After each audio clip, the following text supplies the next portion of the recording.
Nous sommes venus revendiquer nos droits. Nous sommes venus abolir l'esclavage moderne dont nous sommes victimes depuis plusieurs années. Et il est vrai que moi j'en suis sortie, je suis actuellement praticien hospitalier, mais je vois la détresse de tous mes collègues qui courent après des titres de séjour, qui courent après une régularisation, qui n'arrive pas. Cette situation est ubuesque jusqu'à choquer même le président de la République.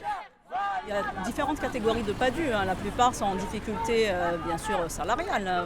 C'est-à-dire qu'en termes de rémunération, ils sont sous-payés. Ils sont autour de 1 500 à 2 000 euros. Mais vous avez aussi d'autres qui se retrouvent dans ce qu'on appelle le parcours de consolidation des compétences qui n'en finit pas.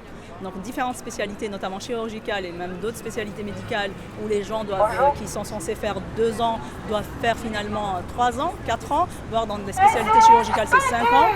Donc l'idée c'est de réformer les choses honnêtement avec nous, les représentants des syndicats. Évaluation digne, évaluation sur dossier. Là ce qu'on a aujourd'hui, on a un concours mis en place l'année dernière. C'est un concours interne, mais les résultats derrière, qui datent du mois de mars, ne suivent pas du tout, car à 14 de moyenne, à 13 de moyenne, les PADU sont bloqués. Même si ils sont sur le terrain, ils sont en train de soigner, mais on leur bloque la reconnaissance de leur statut. Donc aujourd'hui, on revient à nouveau là-dessus, on demande une évaluation sur dossier. Ça a été mis en place en 2019. On a vu que c'était une réussite. Pourquoi pas le remettre aujourd'hui? Cette situation m'inquiète du fait que le stock de PADU ne fait que se constituer en France. Et plus le stock augmente, plus les gens rentrent dans des situations précaires.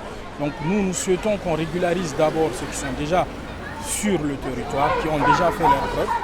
Nous n'allons pas oublier tous les autres collègues. Notamment les collègues qui ont épuisé leurs 4 tentatives aux EVC, parce que c'est 4 tentatives. Et ces collègues sont expérimentés, ils travaillent bien dans leurs hôpitaux et n'ont jamais été inquiétés dans leur pratique. Donc on souhaite qu'on remette les compteurs des EVC à 0 pour ces collègues. Et aussi, il y a des collègues qui sont en situation irrégulière aussi, nous ne les oublions pas. C'est des collègues qui ont fini leurs 2 ans de stagiaires associés et qui sont là encore sur le territoire dans l'espoir de continuer leur pratique. Donc nous comptons sur le président de la République. Nous lançons un vibrant appel au président de la République pour nous trouver une solution. Je suis là pour revendiquer les droits de mes collègues et restaurer l'image des PADU. Vous savez, on est considérés comme des sous-médecins. Nous ne sommes pas des sous-médecins.